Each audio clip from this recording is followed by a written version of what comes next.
Bom dia mais uma vez, graça e a paz do nosso Senhor Jesus.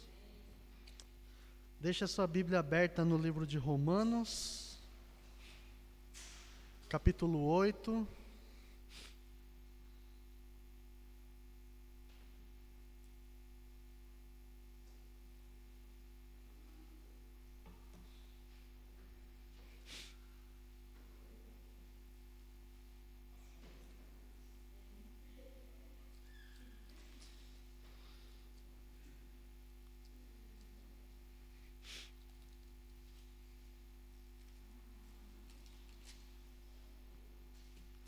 Romanos, capítulo 8, nós vamos fazer a leitura do 12 ao 17.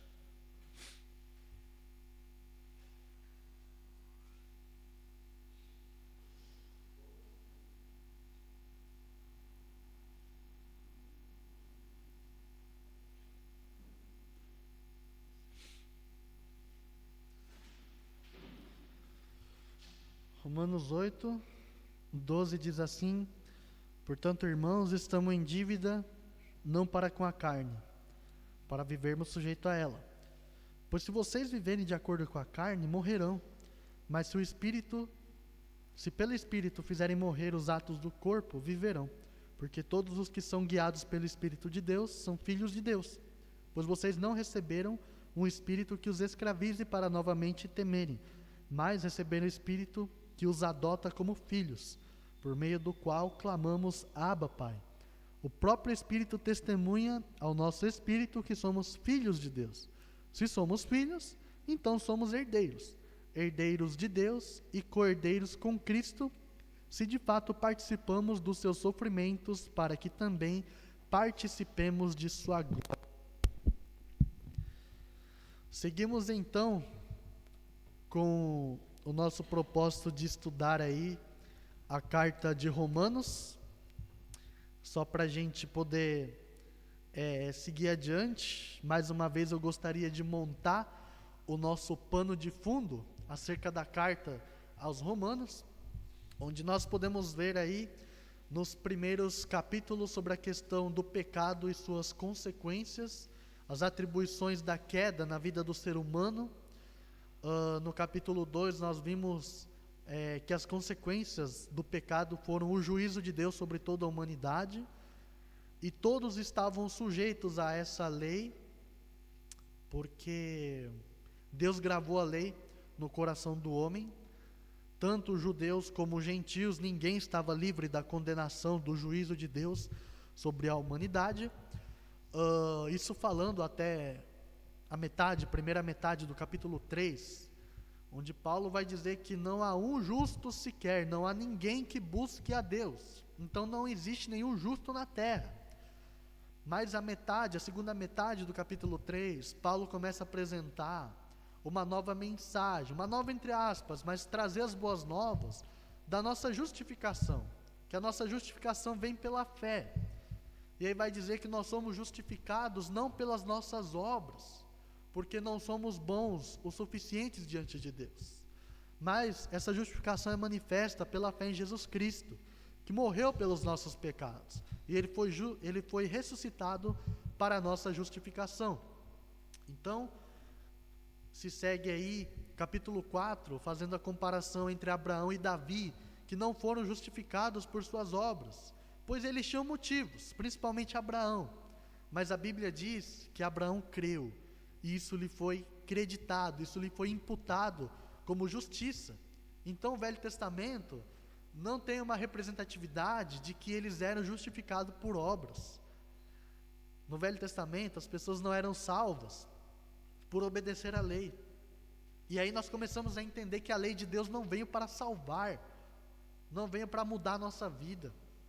A lei simplesmente veio para apontar os nossos erros. A lei serve para mostrar que nós somos pecadores. Mas então, como é que funciona essa fé? Justamente nós trabalhamos aí toda a questão também do capítulo 5, onde nós cremos e somos justificados, porque a justificação não acontece na nossa vida, nós não nos tornamos justos. Mais uma vez Paulo fala no capítulo 3 que não há um justo sequer, não há ninguém que busque a Deus. Mas então por que ele fala que o justo viverá pela fé? Porque justamente a nossa justificação acontece lá no tribunal de Deus, onde você crê, você se arrepende, aí Deus bate o martelo e fala: você não é mais um condenado, você está livre da condenação. Então ele te declara justo. No tribunal de Deus nós somos declarados justos quando nós temos fé em Jesus Cristo. E aí essa justificação nos traz alegria e paz, que vai falar no capítulo 5. E da mesma forma também, Paulo vai falar que através de um homem o pecado entra no mundo, mas através de um homem a salvação também entra para todos os seres humanos. Faz a comparação de Adão e Cristo. E começando aí essa metade, que é o ápice da carta aos Romanos, que é dos capítulos 6 ao 8, que fala sobre os caminhos de santidade. Porque a nossa justificação acontece no tribunal, acontece na nossa vida passada, quando nós somos pecadores e reconhecemos que somos pecadores. E aí cremos no ato de salvação de Jesus por nós. Aí nós somos justificados. Isso está atrelado ao quê? A nossa condição passada. Mas o nosso dia a dia, o nosso hoje, nós falamos de santificação, um processo da salvação. A salvação tem 3 caminhos, 3 processos. O primeiro é a justificação, o segundo é a santificação e o terceiro é a glorificação. Então a justificação já aconteceu para todos aqueles que creem. A santificação é um processo diário, todos os dias da nossa vida. Temos que buscar uma vida de santidade. E a glorificação é um processo que vai se completar no futuro, na parousia, na vinda, na volta do nosso Senhor Jesus, onde nós seremos glorificados, seremos manifestados com Ele em glória. E aí o capítulo 6, Paulo começa a falar sobre a questão dos caminhos de santidade, onde nós somos livres do pecado. Nós morremos para o pecado, para entregar os nossos corpos, para ser, deixamos de ser escravos do pecado para sermos escravos da justiça. Capítulo 7, Paulo vai dizer que nós somos livres da lei. Nós morremos para a lei, portanto a lei de Deus não tem mais domínio sobre nós, e nós somos livres para casar com a lei da graça, a lei do Espírito, a lei de Cristo. Nós somos livres para viver a liberdade cristã. E por fim, capítulo 8 nos fala sobre a obra, a vida pelo Espírito Santo. Nós somos livres da morte. Por mais que a morte ela venha fazer parte da vida física do ser humano, ela não mais dominará sobre nós na volta do nosso Senhor Jesus Cristo. É isso que nós vimos, onde não há condenação para aquele que está em Cristo Jesus. Nós recebemos o Espírito Santo, somos capacitados a viver em obediência, somos capacitados a cumprir a lei de Deus, a obedecer os mandamentos. E aí, dos versículos 9 a 11, vai dizer que esse Espírito habita em nós. O Espírito Santo habita em nós. Ele fala que nós podemos o quê? Nós podemos ter o Espírito Santo, o Espírito Santo estar em nós. E aí, fala sobre essa questão de que nós seremos ressuscitados quando Jesus voltar. Nós não estaremos mais perecidos, mas a salvação não envolve somente o nosso campo espiritual. Está dizendo que os mortos ressuscitarão, é porque o nosso corpo será formado novamente. Não sei como isso vai acontecer. O nosso corpo será transformado, porque não será um corpo igual a esse aqui. Mas nós sabemos um pouquinho, porque quando Jesus ressuscitou, ele apareceu aos discípulos, mas os discípulos tinham dificuldade de reconhecê-lo. Vocês podem lembrar aí das passagens de João capítulo 20, 21, quando foram pescar no mar da Galileia. Aí eles sabiam que era o Senhor, mas não tinham certeza. Falaram, mas parece que é ele, mas será que é? Olha o jeito que ele fala. Ele mandou jogar as redes e a gente conseguiu pescar. Então, se existiu essa confusão, porque muito provavelmente o corpo de Jesus já era materialmente diferente, era o corpo glorificado. Tanto é que algumas outras passagens, se não me engano no começo de Atos, ou no final de um dos evangelhos, fala que os discípulos estavam numa casa fechados, porque estavam com medo da perseguição dos judeus. E aí Jesus passou pelas paredes. Fala, então o corpo não é mais a mesma coisa. E nós receberemos esse corpo quando Jesus voltar. Por isso que Colossenses capítulo 3, versículo 4 vai falar que, assim como Cristo, quando Cristo, que é a nossa verdadeira vida, for manifesto, a sua volta, nós seremos manifestados com Ele em glória. E aí, nós lemos hoje a partir do versículo 12, onde Paulo vai dizer que nós não estamos mais em dívida com a carne. Romanos 8 justamente fala sobre a nossa liberdade, fala sobre a nossa plenitude. A vida do cristão não é uma escravidão. A primeira parte fala que nós somos livres de todo julgamento se estamos em Cristo e se nós temos o Espírito Santo. E hoje nós vamos abordar sobre a questão de que nós somos livres de toda derrota. E aí começa aquele ápice do capítulo 8 para falar que nós somos mais que vencedores em Cristo Jesus. E se nós falamos que nós temos o Espírito Santo, nós possuímos o Espírito Santo, porque cremos e Ele vem fazer morada em nós, agora a mensagem de Paulo a partir do versículo 12 é o seguinte: não é somente ter o Espírito Santo, mas nós precisamos pertencer a Ele. Nós devemos fazer parte dele.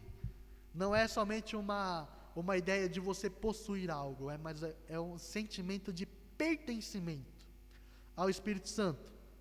Então, não é somente a gente pensar nos efeitos que o Espírito Santo traz para nós em relação à nossa inclinação, mas vamos entender melhor isso. Nós falamos aí na sessão passada em que a nossa carne, ela é inclinada para as coisas que a carne deseja. E as coisas que a carne deseja nos levam ao quê? À morte, à destruição. Mas a inclinação do nosso espírito está justamente voltada para a vontade do que o Espírito Santo deseja. E vai dizer também que não é pelas nossas obras, não é pela nossa intenção. Paulo está dizendo que é impossível agradar a Deus vivendo pela carne. Nós que possuímos o Espírito Santo, nós não somos mais dominados pela carne.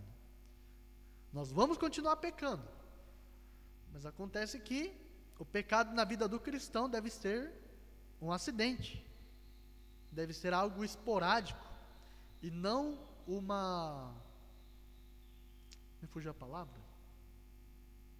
Algo constante. Não deve ser uma mania, vamos dizer assim, de todos os dias. Por quê? Porque o Espírito Santo nos dá uma nova vida. O Espírito Santo nos dá uma nova vida, e além de nos dar uma nova vida, nós vamos entender hoje que Ele nos conduz para que a gente viva de acordo com essa nova vida. Não é porque nós temos uma nova vida, nós vamos ficar vivendo da maneira como a gente vivia antes, mas a gente vai se adequar a essa nova vida. E é justamente por isso que o título que nós falamos aí de Romanos 8 é Os Caminhos da Santidade. Nós vamos entender como nós podemos viver de maneira que agrade a Deus.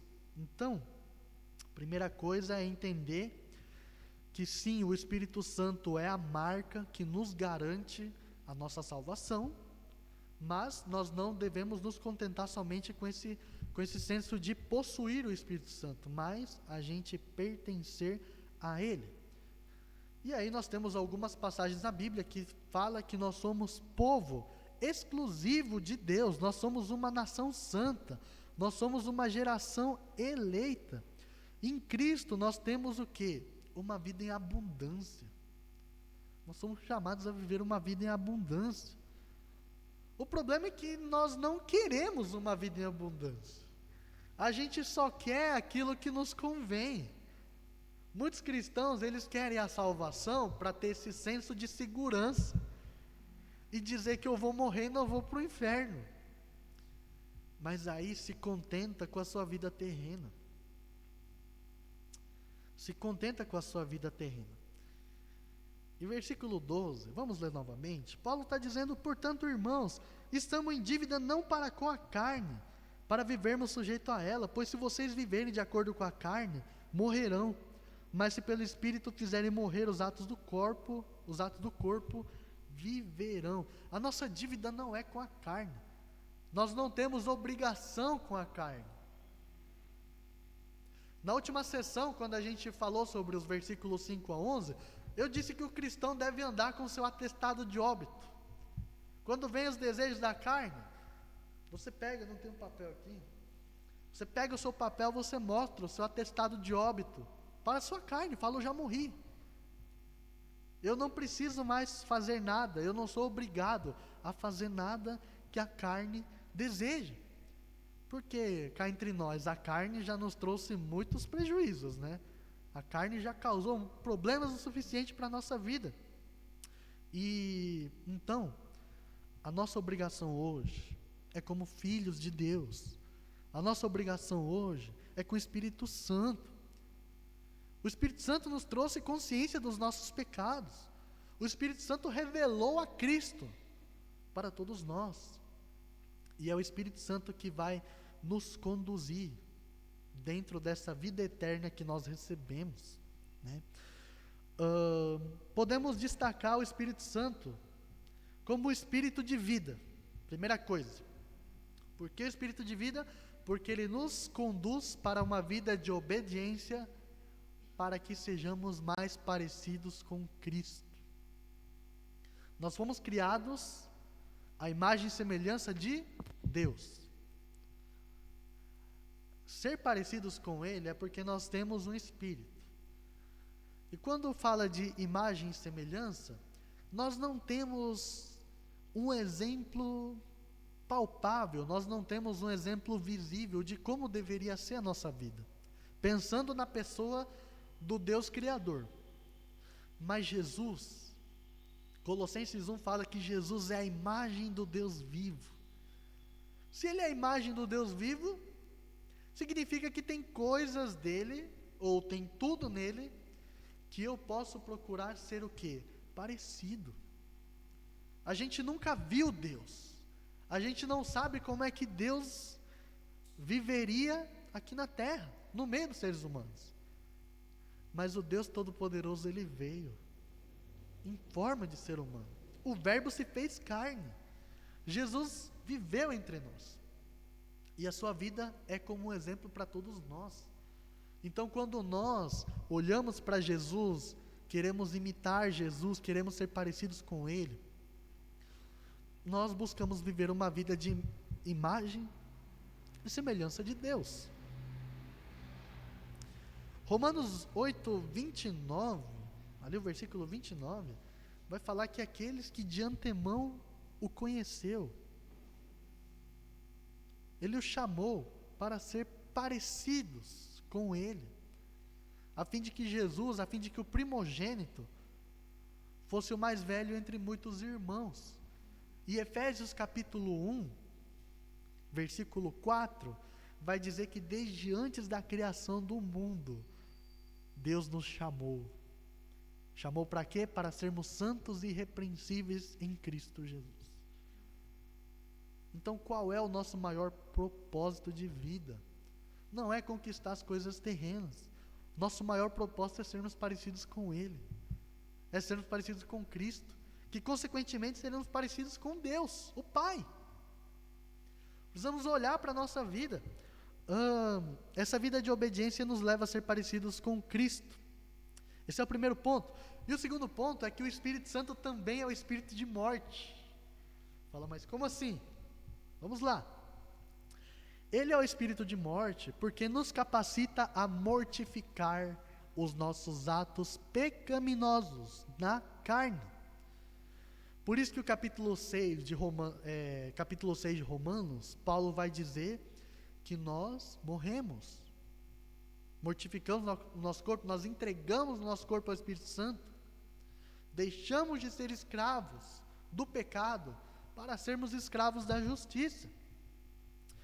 Nós entregamos os membros do nosso corpo para que a morte e a ressurreição de Cristo seja aplicado na nossa vida. E aí Paulo faz a comparação do batismo no capítulo 6. Mas o batismo não é somente o símbolo da morte e a ressurreição de Cristo, mas na nossa vida espiritual, o batismo representa a nossa nova vida. E a nossa vida é justamente a gente entregar o nosso corpo para quê? Para ser morto. Paulo está dizendo sim, é literalmente morto. Quando fala de mortificar os pecados, mortificar a carne, é literalmente que devemos nos considerar mortos. Nós não pertencemos mais a nós mesmos. Estamos mortos. Nós pertencemos àquele que nos dá a vida. E agora eu gostaria de fazer um pequeno apelo também. Vamos olhar aí, deixa marcado Romanos 8, vamos lá para Mateus capítulo 5.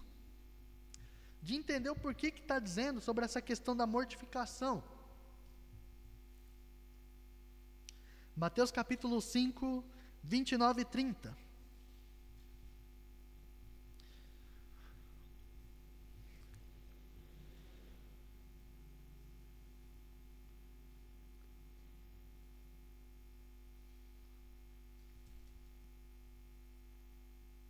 Jesus está dizendo: se o seu olho direito o fizer pecar, arranque-o, lance-o fora. É melhor perder uma parte do seu corpo do que ser todo ele lançado no inferno. E se a sua mão direita o fizer pecar, corte, lance-a fora. É melhor perder uma parte do seu corpo do que ir com todo ele para o inferno. Quando nós falamos da nossa vida pecaminosa, contra a nossa vida de santidade, as Escrituras nos dizem que literalmente nós precisamos morrer, literalmente arrancar alguma coisa da nossa vida. Mas vamos entender o porquê que Jesus está falando isso. E o que essa passagem tem a ver com o texto de Romanos, se não está falando sobre a gente entregar alguma coisa nesse sentido. Mas é justamente assim, vamos pensar. Por que Jesus fala de arrancar o olho? Por que Jesus fala de arrancar a mão? Vocês já se perguntaram o porquê disso? Vocês lembram dessa história que começa com o olho e depois vai na mão? Vou instigar vocês a pensarem um pouquinho. Vocês lembram dessa história? Mas Jesus está contando a história de Adão e Eva. Jesus está retratando aqui o cenário da queda. Porque Eva, quando foi tentada, o que aconteceu? O que ela fez? Ela olhou para o fruto e ela pensou: que fruto agradável. Depois ela fez o quê? Com a sua mão, no caso a mão direita, né? A maioria é destro, enfim. Tomou o fruto para si. Então, Jesus fala: se o teu olho te faz pecar, arranque.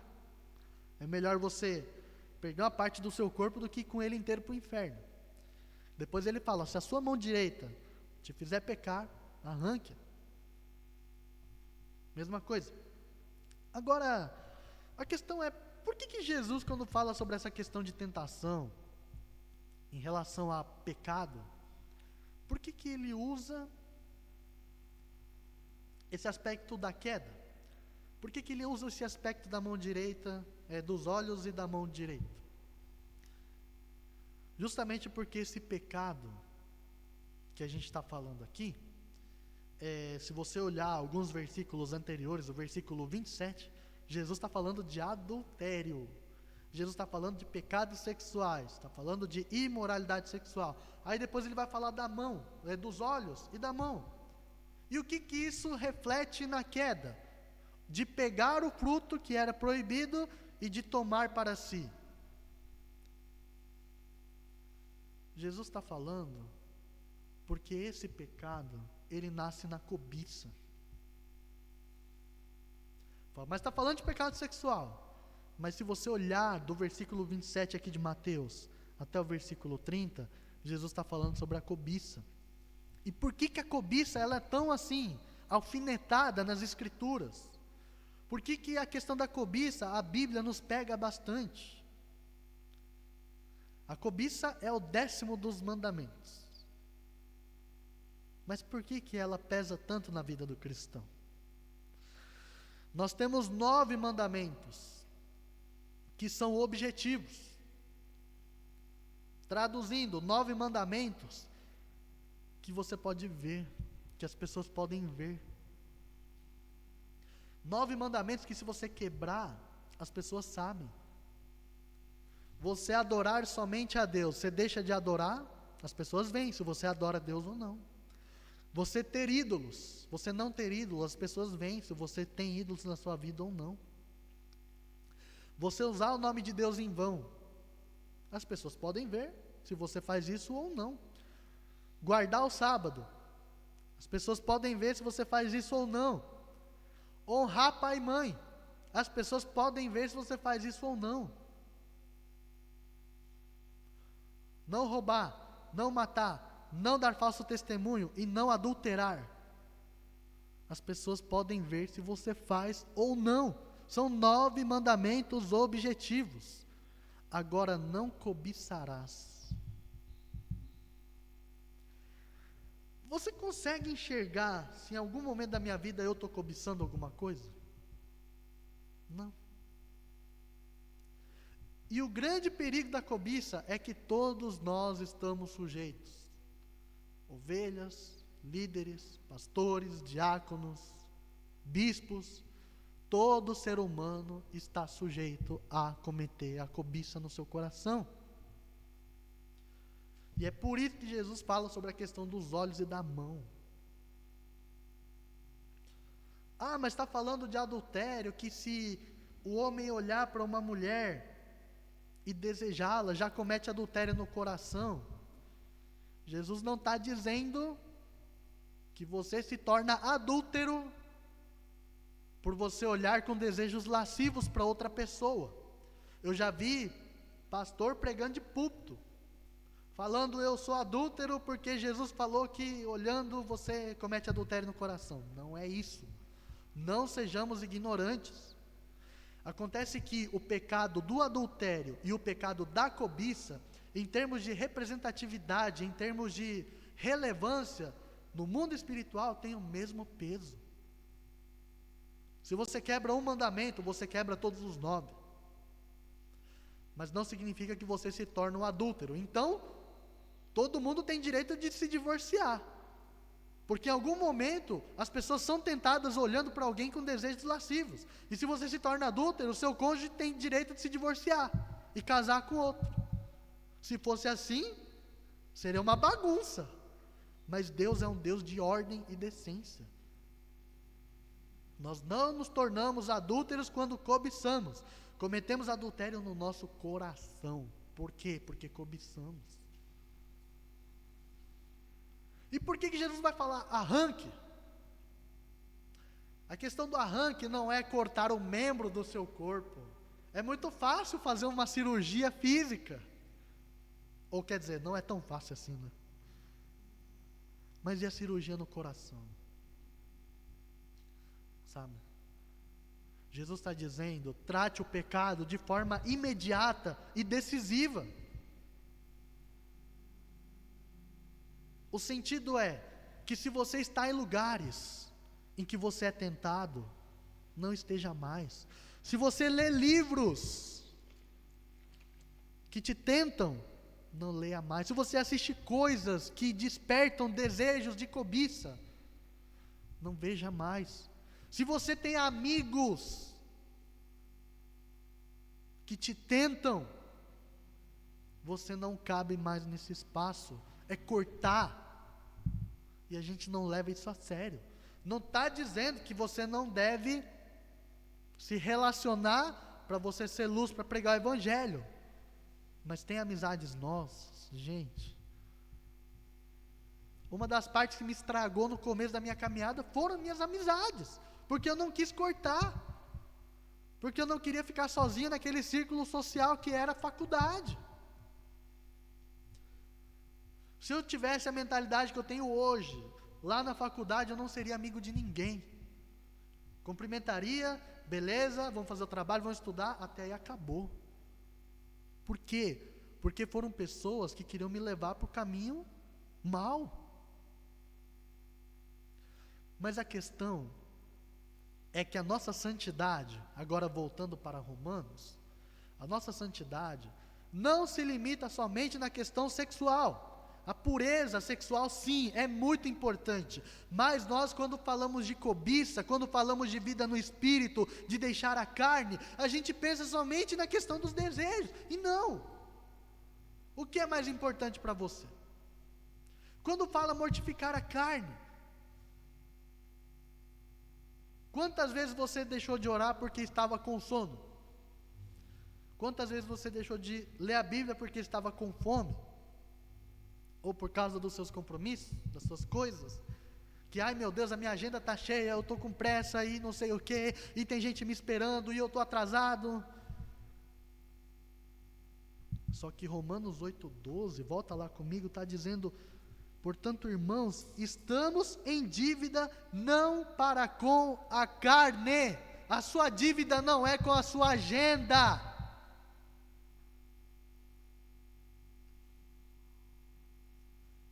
Não estamos em dívida para vivermos sujeito à carne, às coisas desse mundo.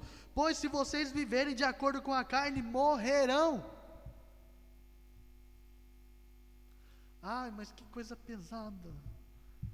Mas gente, o que está faltando para nós? Sabe, essa semana foi o dia do coração aquecido, sexta-feira. Eu nem tive tempo para meditar no coração aquecido, porque aconteceu umas coisas aí. Gente de Deus, eu fui vítima de golpe de estelionato. Eu estou com uma dívida no meu CPF que eu nem fiz, de um valor assim, que eu nunca imaginaria ter na minha conta. Os caras pegaram meu CPF, fizeram o golpe lá, eu não dei número para ninguém, eu não assinei papel nenhum. Os caras deram um jeito de fazer dívida no meu nome, de 100 mil reais. Eu ri na cara do gerente, eu falei, eu nem tenho renda no Brasil. Se eu quiser comprar uma casa, o banco não vai me dar dinheiro. E eu tenho uma dívida de 100 mil? Da onde? Aí eu fiquei sexta-feira o dia inteiro nesse corre para lá, corre para cá para resolver essas coisas com advogado, com polícia. E a polícia nem me atendeu. E aí eu nem lembrei de meditar, de ajoelhar, de falar de coração aquecido para mim mesmo. Mas, John Wesley, quando ele sentiu seu coração aquecido, que é o dia que nós comemoramos, no dia 24 de maio,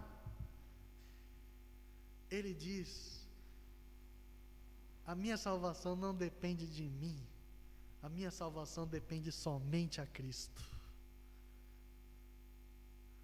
Mas quando eu sou salvo, eu entendo que a minha vida não pertence mais a mim, minha vida pertence a Ele. Infelizmente nós temos corrido mais atrás. Sabe por que a gente sofre? De verdade mesmo, sabe por que a gente sofre, a gente apanha, a gente fica mal? É porque nós não priorizamos o reino, o tanto que nós precisamos priorizar. Ah, mas você está falando porque para você é fácil. Eu não priorizo o tanto que eu deveria priorizar. Os líderes de uma igreja não priorizam quanto deveriam priorizar. As ovelhas não priorizam quanto deveriam priorizar. Isso está para todos nós. Por quê? Porque a gente acha que estamos em dívida com a carne.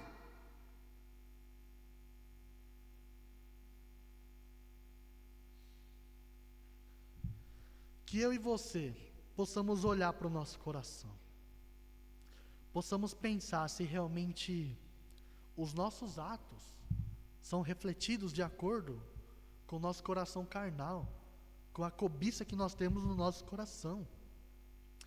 E lembre sempre que a solução citada por Jesus e por Paulo também é que nós purifiquemos o desejo do nosso coração. O apetite do nosso coração nos leva a fazer o que a gente faz. Nos leva a fazer o que a gente faz. Prosseguindo, nós não somos chamados à impureza. Nós somos chamados para uma vida de santidade. E aí Paulo vai terminar esse primeiro bloco do nosso texto de hoje, no versículo 14, falando: porque todos os que são guiados pelo Espírito de Deus são filhos de Deus. Então, se você é guiado pelo Espírito de Deus, você é filho de Deus. E se você é filho de Deus, você é guiado pelo Espírito de Deus. As duas coisas andam juntas. Não tem como ser filho de Deus e ser guiado pela carne. E não tem como ser guiado pelo Espírito para viver pela carne. E aí, versículo 15, Paulo vai dizer: pois vocês não receberam um espírito que os escravize para novamente temerem, mas receberam o Espírito que os adota como filhos, por meio do qual clamamos: Abba, Pai. Nós falamos que o Espírito Santo, primeira coisa, é o Espírito de vida. Nós falamos, segunda coisa, que o Espírito Santo é o Espírito de morte. E agora a terceira coisa é que o Espírito Santo é o Espírito da adoção. A prova que nós somos filhos de Deus é a presença do Espírito Santo. E aí, essa questão de adoção. Por que fala de adoção? Não é a única passagem aqui que fala de adoção, mas é porque nós não somos filhos naturais de Deus. O filho natural de Deus é Jesus Cristo. Ele tem como herança o reino, porque ele é filho natural, isso lhe é direito. Agora, nós não temos direito a nada, nós não somos participantes de nada. E é aí que entra uma palavrinha chamada graça.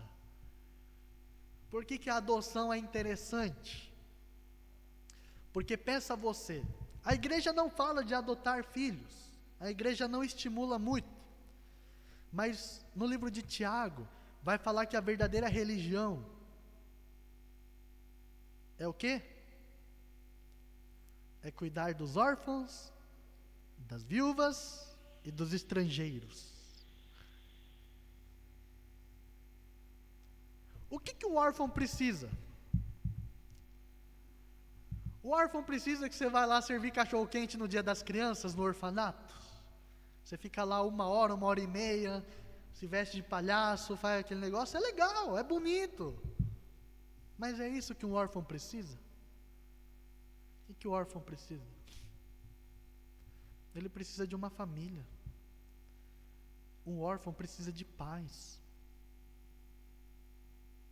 Isso é uma coisa que Deus tem falado bastante no meu coração, já tem alguns meses, quando eu pude entender isso. Sabe?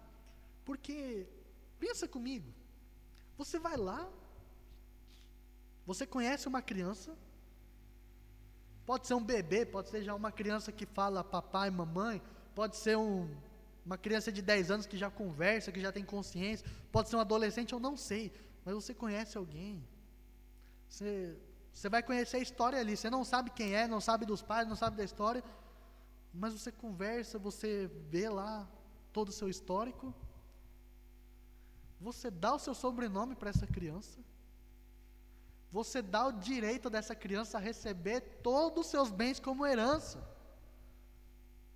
A criança merece isso? Não, ela não merece, mas você está dando para ela. Você escolheu essa criança, para ela ter o seu sobrenome, para você dar seus bens como herança. Isso é graça. Agora, o filho natural é obrigação, é seu filho.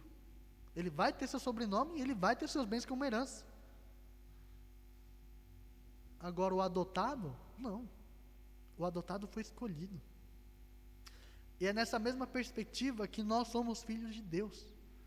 Nós não merecemos, nós não fazemos parte, nós não somos nada, e Deus conhece o nosso histórico, e mesmo assim Ele nos escolhe, para sermos chamados de filhos, filhos de Deus. Nós somos participantes dessa família. Clamamos Abba, e essa palavra Abba, para encerrar aqui, para terminar, a palavra Abba, Pai, é um termo muito confuso, que muitas igrejas usam esse termo para falar que significa papaizinho. Na verdade, gente, não significa paizinho, tá? Um negócio assim, porque eles querem falar, não, que tem que ter intimidade com Deus, porque Ele é seu pai, você chama de papaizinho, mas não é exatamente isso. Não existe base para dizer que no aramaico, porque o Abba é uma palavra no aramaico, não é uma palavra que que os judeus usavam para se referir a Deus como pai, não é. Mas o Abba é uma palavra do dia a dia usada no contexto familiar. Eu chamar meu pai, eu chamaria Abba, nesse círculo de intimidade familiar. Mas Jesus se dirigia a Deus usando o termo Abba, porque Jesus falava em aramaico. Aí era uma questão assim que deixava os fariseus com raiva, porque Jesus, ele se dava essa intimidade de chamar ele como um pai próximo. Mas não significa paizinho, como muitos dizem. E o Abba é usado no aramaico até os dias de hoje, para se referir, os judeus se referirem aos seus pais, até hoje. E outra questão é, Jesus usou 2 vezes o termo Abba. A primeira vez foi na oração do Pai Nosso. Então eu não imagino Jesus orando Pai Nosso, dizendo paizinho, que estás no céuzinho, santificado seja o teu nominho, venha o teu reininho. É complicado, gente. E muitas pessoas usam para, querer melar com Deus, e não é. Deus é santo. Deus é soberano. Não há espaço para a gente, Não, temos que ter temor e reverência. E o segundo aspecto, o segundo momento em que Deus usa o termo Abba, sabe onde foi? Foi no Getsêmani. Foi dizendo, Abba, afasta de mim esse cálice. Vocês conseguem imaginar Jesus sangrando no suor dele, derramando sangue no suor, e falar, papaizinho, gente, não dá. Não sejamos ignorantes quanto às palavras. Podemos chamar Deus de pai? Podemos, mas devemos saber o nosso lugar e o lugar de Deus na nossa vida. E aí, a igreja dos gentios, depois do século I aí, passou a usar o termo pai para Deus, já no primeiro século, porque Jesus se referia a Deus como pai, mas sempre de maneira santa e honrosa. E é isso que nós precisamos, não devemos deturpar a palavra de Deus. Então, somente Jesus, terminando aí, versículo 16 e 17, o próprio Espírito testemunha ao nosso espírito que somos filhos de Deus. Então é o Espírito Santo que prova, O que Paulo está querendo dizer é que nós chamamos Deus de Pai, porque é o Espírito Santo que nos dá essa convicção que Ele é o nosso Pai. Isso não vem de nós, mas é justamente a obra do Espírito Santo em nossas vidas. 17, se somos filhos, então somos herdeiros, herdeiros de Deus e cordeiros com Cristo, se de fato participamos dos seus sofrimentos, para que também participemos de sua glória. Então, para encerrar, mais uma vez, a adoção é graça. Todos os direitos do reino, todas as coisas que, os direitos celestiais do reino, são dadas pelo Pai a Jesus Cristo. E nós somos participantes dessa herança por graça, pela graça, não vem de nós. Não é quem nós somos, não é porque aceitamos a Cristo, não é porque oramos, não é porque lemos a Bíblia, não é porque vamos à igreja, mas é porque Jesus dividiu isso conosco. E aí o Deus Pai nos adotou e nos fez co-herdeiros, co-participantes da herança de Jesus Cristo. E não basta somente, mais uma vez, voltando à frase do começo, não basta somente nós termos o Espírito Santo, mas que a gente possa buscar pertencer ao Espírito Santo. E o outro ponto importante aqui, última coisa, somos cordeiros com Cristo se de fato participamos dos seus sofrimentos, para que também participemos de sua glória. Então tudo que a gente falou sobre essa questão de mortificar a carne, essa questão do sacrifício, de busca de santidade, é justamente a gente sofrer com Cristo. Cristo sofreu para nos dar salvação, e não é porque somos salvos, não é porque a graça de Deus nos alcança, é que nós estamos aí para viver, sabe, uma vida boa, um mar de rosas. Não, mas é justamente o nosso sacrifício vivo é que vai fazer com que a gente receba essa glória, que é sermos filhos de Deus, que é a gente, não da gente ser filho de Deus, mas da gente ser coparticipantes, co-herdeiros de Deus em Cristo Jesus. Então, não busque somente ter o Espírito Santo, busque pertencer ao Espírito Santo. E mais uma vez, o Espírito de vida nos dá uma nova vida, nos capacita e nos conduz para obedecermos os mandamentos. O Espírito de morte permite, nos dá força para vencermos a carne, para mortificar a carne. E o Espírito de adoção nos enriquece com a palavra de Deus e nos conduz para dentro da sua vontade. Amém? Vamos fazer uma oração? Pai Santo, Pai amado, Pai querido, nós te agradecemos pela porção da Tua palavra, nós te agradecemos, Pai, porque sabemos que nós não somos órfãos, mas nós fomos adotados pelo Senhor em Cristo Jesus.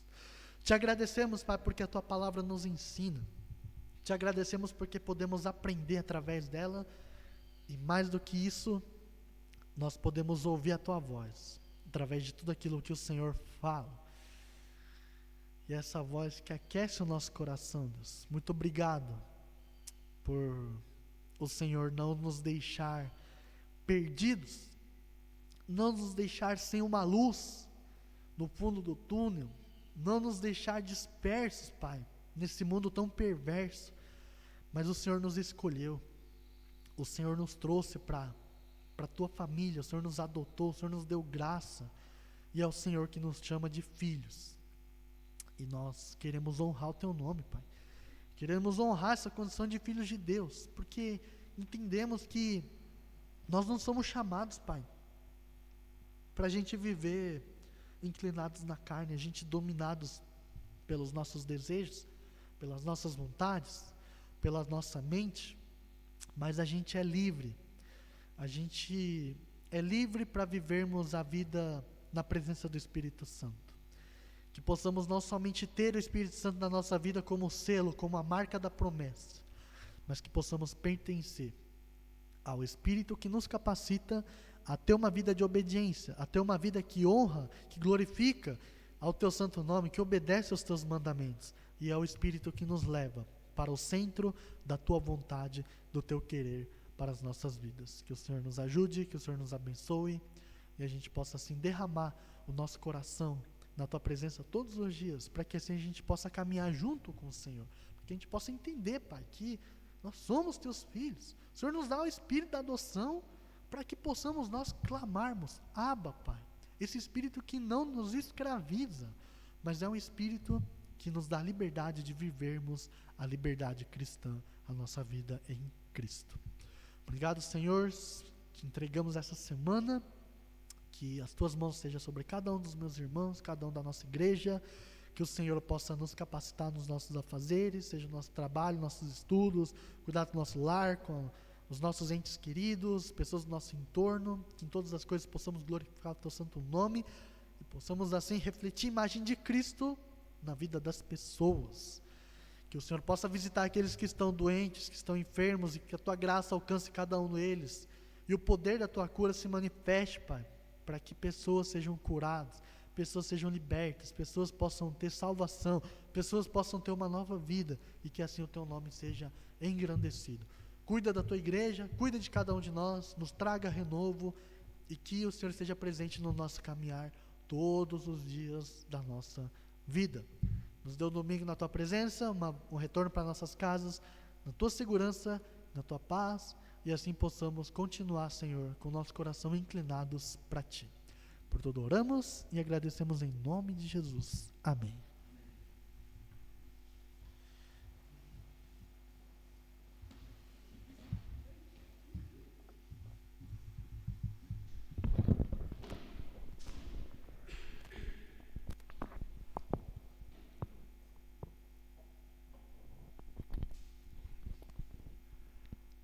Que a graça do nosso Jesus Cristo, o grande amor do Pai, a comunhão e a consolação do Espírito Santo esteja com você hoje e sempre.